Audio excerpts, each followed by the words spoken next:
Hello everybody and welcome to another YouTube video. So in today's video, I'm going to share with you 5 tips / tricks to become more productive. Now these are not magic things that you can just go do and all of a sudden be the most productive human being. These are just 5 kind of ideas, philosophies that I've come up with over the past few years that have really worked well for me and allowed me to get a lot done in the time that I spend working. This video is not at all going to be trying to tell you to work super hard, go do, 14, 16-hour days. That's not the point of this whatsoever. It's how can you maximize what you get done in the time that you're working. You guys know yourself, you know your own lives. You can pick how much time you want to work in a day. And hopefully these kind of philosophies, ideas, tips, whatever you want to call them, will help you kind of realize what it is you need to do to actually get more done in a day.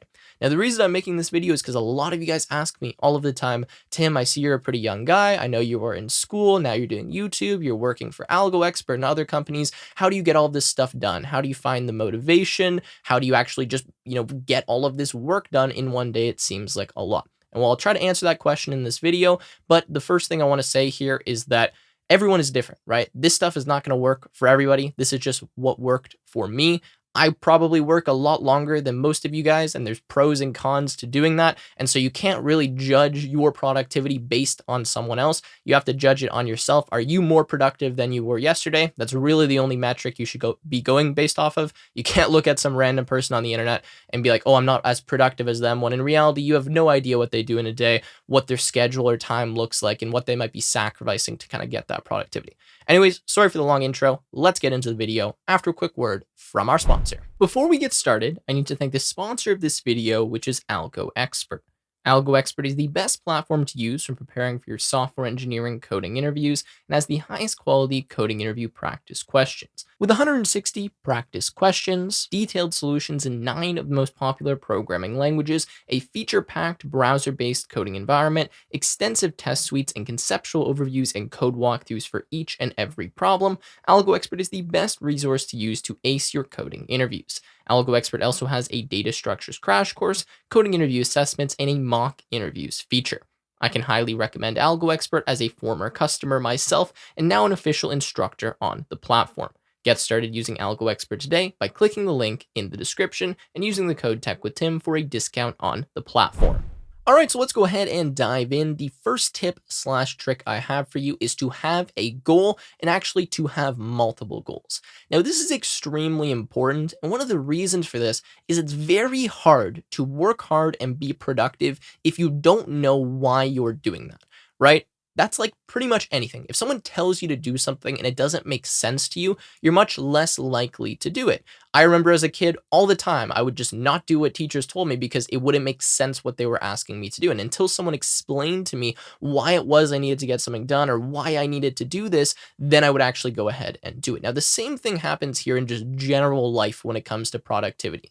Let's say you're in a computer science major, trying to pick something that's probably relatable for some of you, and you guys are just lazy, unproductive. You're like, oh, I don't like this. I don't want to do this. One of the main reasons you're probably like that is because you don't actually know why it is you're doing this computer science major. You haven't created those goals in your head. And when I'm talking about goals, I'm saying something like, where do you want to be in 30 years? Where do you want to be in 25 years? What's the point of getting a degree? What's the point of this education? Do you know that? Do you have that reason kind of stored up in your brain? And are you thinking about that as you go and work towards this goal? For a lot of people, the answer is no. And so you have to have goals to be able to become productive. Again, you can't work on something very hard and be productive if you don't know why it is that you're doing that. So you either have to come up with the reasons, even if they don't make, the total complete sense, but you have to convince yourself that what you're doing is worth it. And once you do that, then your brain kind of says, okay, it is worth it for me to stay up an extra hour and work on this. It is a good use of my time to, grind this and study this and get an A. And well, you have to have goals. Now, I'm just picking a very kind of naive example, which is school, but let's put this to my YouTube channel here. The only reason why I've been able to grow this YouTube channel is because the goal of mine has been, okay, I want to achieve financial freedom. I want to be the best tech educator on the internet. I have these very large goals, and every day I analyze what I'm doing and I say, am I working towards these goals? And when I'm super tired and exhausted and I wake up in the morning ready to film a video, I say, why am I filming this video? It's because it's helping me achieve this goal. If I didn't have these goals, you're kind of just meaninglessly doing activities, and it's very hard to justify, especially when you're tired or demotivated, why you should go and continue to do that. And well, of course, that's going to lead to a lack of productivity. So it's hard to really articulate this, but you can even think of this in a very large picture when it comes to organizations. Most organizations fail because they don't have a clear vision or kind of roadmap from the top of the organization. Have you ever been at a company where you're doing something, but you don't know why you're doing it? It's not leading towards the vision or the mission of the company.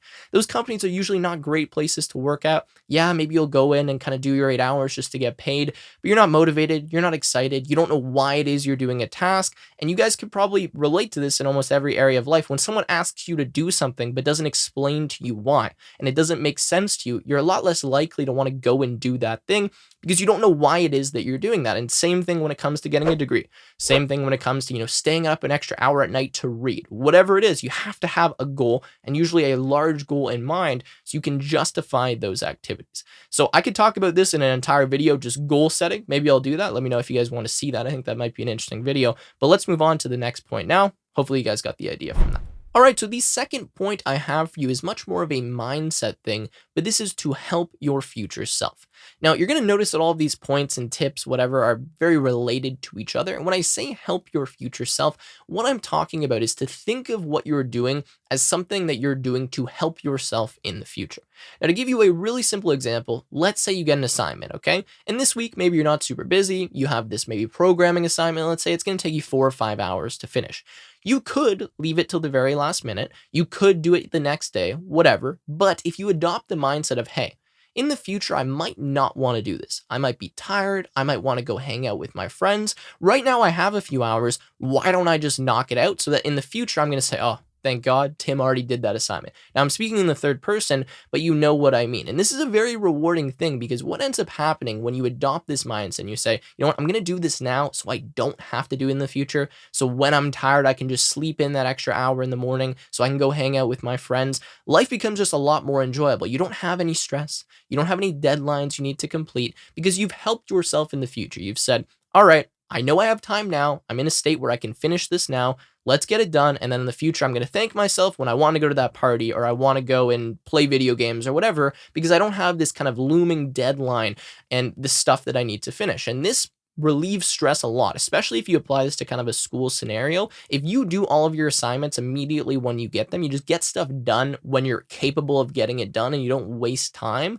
It's just a much better way to kind of go through school and go through life because you're not constantly stressed. Am I going to finish this? Am I going to have enough time? Am I going to have to do a 14-hour night? You don't have to deal with that anymore. And that's a huge mental load kind of relieved. And that's the way that I really navigated school and was able to get all of the stuff that I did done was because I did it very early and I was never like grinding last minute to finish something because I just did it earlier in the week and I never had a deadline that I felt like I needed to hit. So this is a very specific example with school, but apply this to every single scenario, even something like a degree. Okay, it might suck for 4 years to go through school and you might be miserable and you might be broke, but in 4 years, are you going to thank yourself for getting this degree done? Maybe, right? You have to answer that question. And so that's the way I always think about things. I'm putting in a sacrifice now to help myself in the future. And in the future, I'm going to thank myself for putting in those long hours or working hard or being productive or whatever it may be. So really just a mindset thing, obviously much easier said than done, but that's the way that I look at things. And that's one of the ways I'm able to justify getting a lot done kind of in the present moment. All right, so the next point I have for you is another very important one. If you get only 1 point from this list, this is the one that I would recommend really kind of focusing on. And this is to measure your productivity with outcome, not time. Now, this is so extremely important because time does not state how productive you were in a day. And what I mean by this is a lot of people think, hey, I went to class for 4 hours today, or hey, I went to my job for 8 hours, or I worked on this project for 6 hours. And they measure their productivity in terms of hours spent.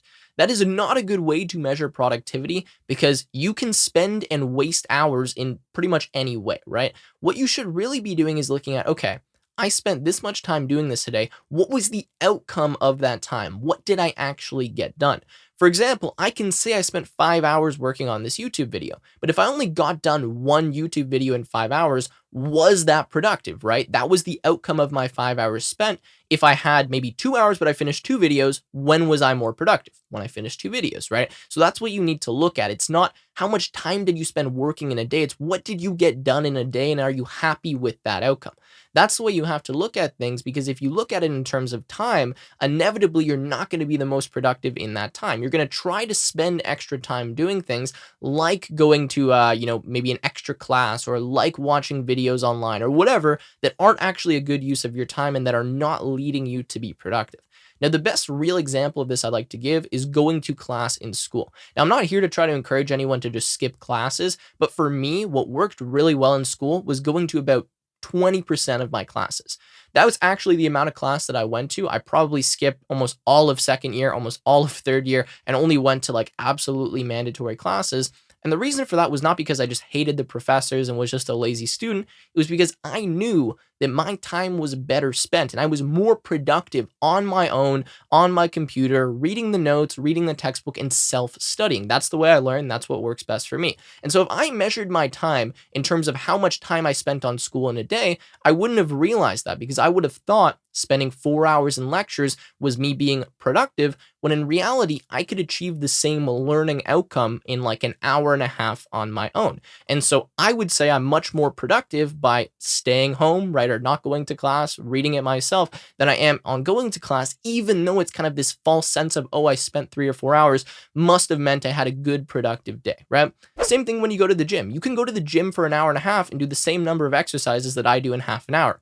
Who was really more productive? If you say, well, I went to the gym for an hour and a half, that means I'm productive, that's the wrong way to look at it. You have to say, how much did I get done in that time that I was there? So time is not important. You do have to measure time spent, but it's really more focused on the outcome. And that's why you see, all kinds of entrepreneurs and random people saying, oh, I only work 8 hours a week, only work 7 hours a week. Well, if they can get done in 8 hours what you get done in 40, who's being more productive, right? That's what you really have to think about. So anyways, that's that point right there. Now let's move on to the next one. All right, so point number 4 is something that's a little bit more mainstream and obvious, but this is to plan far in advance. When I say far in advance, I'm not talking about years, I'm talking about months, right? Understand what weeks in the month or what days of the month you're going to have that are much busier than others, because this allows you to balance your time. Now, for me, what allows me to be productive is working relatively the same amount of time every single day. I do not want to work 12 hours in one day and 0 in the next. I would much rather work 6 in each day and have time each day for fun, enjoyment, whatever, right? I would much rather do that. Maybe that's just me, but personally, I find that a much better way to be productive. I find you're much more productive working, 5-6 hours a day than trying to do 12, even though, yes, you could probably do 12. And so if you plan far in advance, you're able to actually kind of manage your time and what you get done and your productivity based on when you know stuff is going to be really busy and when you're not going to have as much time. For example, next week I'm going away. I'm doing, a week-long vacation. I'm going fishing. Fun fact. So what I've had to do this week is I've had to work a little bit harder. But the thing is, if I only knew about that this week, I would have to grind really, really hard to prepare a bunch of videos for when I'm gone. But I've known that I'm going to be going away for 3 months. And so over the past 3 months, I've been slowly trying to do, a little bit extra just to make sure that I didn't have a super heavy week the week before I went away, and I could kind of balance my time. And I didn't have to do a huge 12-hour grind. I didn't have to be miserable. And that allowed me to stay productive throughout this entire time. So that's like a small example. But when it comes to school, one thing I always do is at the beginning of the semester, I spend, an hour or two looking through all the syllabuses, all the course content, and I go and I write every single deadline, every single assignment in my calendar. So I know when I look at this high level overview, oh, next week's going to be super busy. I better do a little bit of extra work right now to make sure I'm not going to have to grind that week. And that just helps me become more productive, allows me to not be miserable and, tapping out of exhaustion at the 14-hour mark studying for a midterm. And that's just really a great way to kind of, balance your time and make sure you're not overworking yourself while staying productive. So there's not much more that I can really go through here. The whole point, at least for me, in planning far in advance, is that you're prepared for what's coming up and you can do extra work now to make sure you're not going to have a huge workload in the future that you're not going to be able to sustain. Anyways, let's move on to the next point. All right, so the last point I have for you, this one is very important, and this is to make sure you are allocating time for fun and protecting that time. So in your calendar, in your daily schedule, in whatever way you want to do it, I can't tell you how to do this. You need to make sure that you have a set time, either every day, either every week, every month, whatever it may be, to do things that you enjoy, to make you happy, to increase your mental health, and to make sure you're not burning yourself out, right? One of the big problems with productivity and even videos like this is that it kind of tells people that you have to be miserable and you have to go and grind and work super hard, and no, you don't have time for this and you can't go and hang out with your friends. That's absolutely false. Through the entire time that I've been doing all of this stuff, I've made sure that I can go and spend a weekend hanging out with my friends, or I can take a week off at any point in time, or I can spend 3 or 4 hours at night playing video games, because those are things that I enjoy doing, and I'm not willing to give those up just to call myself more productive. There's actually a ton of research and evidence and books and stuff related to how happiness and fun actually affect the success of someone in their career. And you can probably guess what I'm going to say, but the happier people are often more successful. And so if you're thinking about this in a sheer productivity lens, then you have to say, okay, it actually might be very productive for me to spend 2 hours tonight just doing nothing, just hanging out, relaxing, recharging for the next day. And that's the way that I think about it. And I have a lot of kind of routines I do daily to make sure I'm getting my fun in. For example, I don't book any meetings usually unless I really have to before 10 a.m. because in the mornings, what I like to do is get up, have a coffee, watch some YouTube videos, maybe play some video games. I've been playing chess recently. That's something I really like doing, and I'm not willing to give that up. And if I don't do that, I find myself craving that activity, and that really does actually affect my productivity. So even though you might think, oh, I'm spending an hour or 2 hours having fun and enjoying myself, that may actually be leading you to have more productivity and success in whatever you're doing. So you have to really have the balance. I can't tell you how to do this. I just wanted to make sure I included this here because everything else I've said is kind of very, robust. Go do this, go be productive, go work, help yourself, very disciplined, right? Whereas this is kind of the opposite of that. And it's saying, you know what, sometimes you can step back and sometimes it's fine to sleep the entire day. Maybe that is actually going to make you more productive. And so for myself, if I find myself burning out or I find myself not enjoying myself or not being happy, then what I'll often do is say, okay, maybe it's actually worth my time to take a day off here and to just relax. Maybe I'm going to go hang out with my friends. Maybe I'm going to go out fishing, whatever, do something that I enjoy so that the next day I'm kind of in a better mindset and ready to actually work and get stuff done. All right, so with that said, I think I'm going to end the video here. Hopefully you guys found these helpful. I'd love to hear your thoughts on them in the comments down below. Does this stuff work for you? Do you guys have tips and tricks you want to share with people? Please do leave them down there. Regardless, I hope you guys enjoyed. If you did, make sure to leave a like, subscribe to the channel, and I will see you in the next one.